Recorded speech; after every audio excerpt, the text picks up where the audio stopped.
Hi everybody, I really hope you enjoyed our field trip to the ocean, and I hope you enjoyed meeting all of my friends, Tara and Kai and Krabby and Cool Shark and everybody else you met along the way. I hope you learned something and I hope you had fun. I'd like to end our field trip with a story called Billy Twitters and His Blue Whale Problem. This is written by Mac Barnett and illustrated by Adam Rex. We learned a bit about the blue whale on our trip. And can you imagine what it would be like if you had one as a pet? Billy Twitters and His Blue Whale Problem. Mom says, "Billy Twitters, clean up your room or we're buying you a blue whale." She says, "Billy, brush your teeth. Billy, finish your baked peas or we're buying you a blue whale." But I'm not worried. See, I know a thing or two about blue whales. I mean, they're the biggest animals in the world, ever. It's not like you could just have one delivered to your home overnight.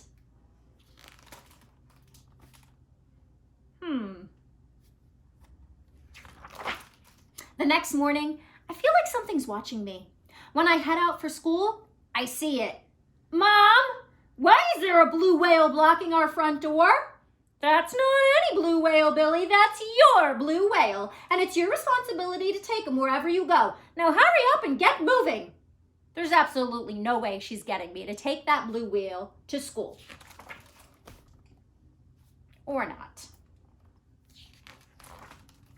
When I get to school, I try to hide my blue whale, but my teacher, Mr. Wembley, notices him. "Oh my," he says, "bless my barnacles. Oh, Billy, you must bring this fabulous creature into our classroom." This is not going well. Today, Mr. Wembley was supposed to show us a movie about cowboys. Instead, he lectures about blue whales. "Now listen up, kiddos. Did you know that instead of teeth, blue whales have baleen? It's like a giant comb that traps food inside their mouths. And it's made out of the same stuff as our fingernails." "Gross," someone says. "What about the cowboy movie?" someone else says. "This is your fault, Billy Twitters." Alexis Winters Pierce, whose hair smells like tangerines, hands out party invitations right before recess. "Hey, Billy," she says, "I'm having a pool party on Saturday. You should come." "Great," I say, "but I'll have to bring my blue whale along. That's fine, right?"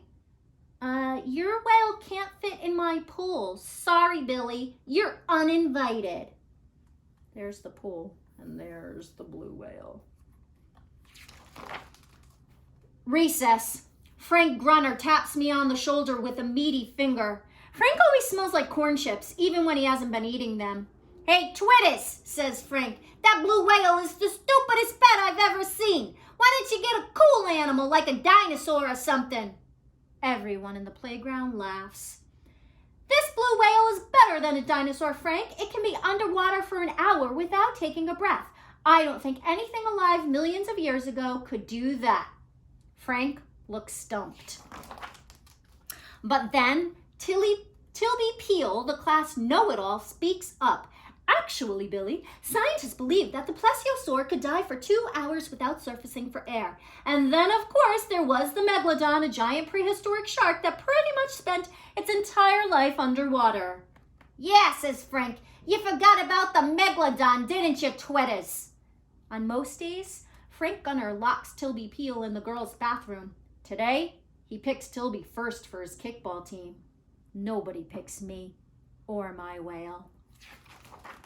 After school, the bus breaks down. I'm trying to sneak my whale past everybody when Mr. Whitebread, the bus driver, sees me. "Hey, Bully," he says, "can you give these kids a ride home on your whale?"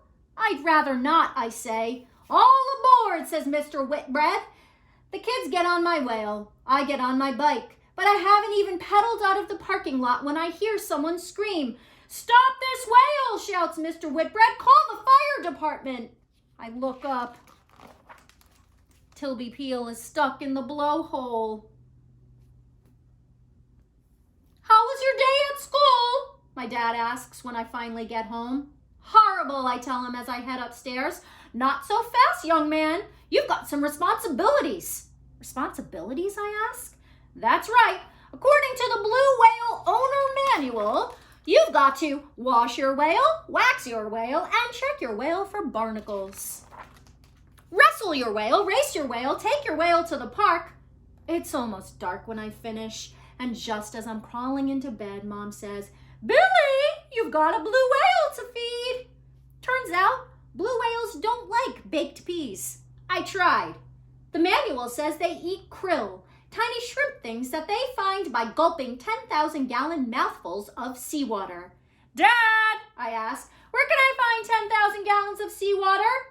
My dad looks up from the television. Try the sea. So I go, and the sea is cold. It's cold and wet, and it looks like it's trying to eat the dock. There's an old boat captain just watching me grinning. Ahoy there, says the captain. That's a lot of water for a wee boy like you. If I didn't know any better, I would say you were feeding a blue whale. He starts laughing. I don't find his joke very funny. And so, here I am. Let me tell you this. The inside of a male's mouth stinks. It smells the way sweaty gym socks smell when they haven't been washed for weeks. Unwashed, sweaty gym socks that have been worn by a fish. A sweaty, stinky fish. The stink is so bad, I'm considering running away to Montana. But then I realize, in here, nobody's telling me to wash my whale. In here, nobody's laughing at my whale.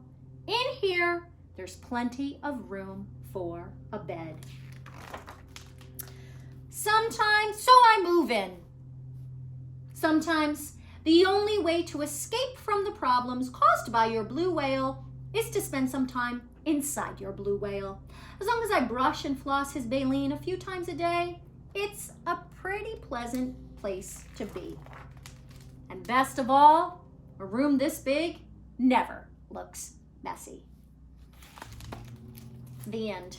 I hope you enjoyed it. I hope you enjoyed our trip. Make sure you fill out the form at the bottom and have a great weekend. Bye, everybody.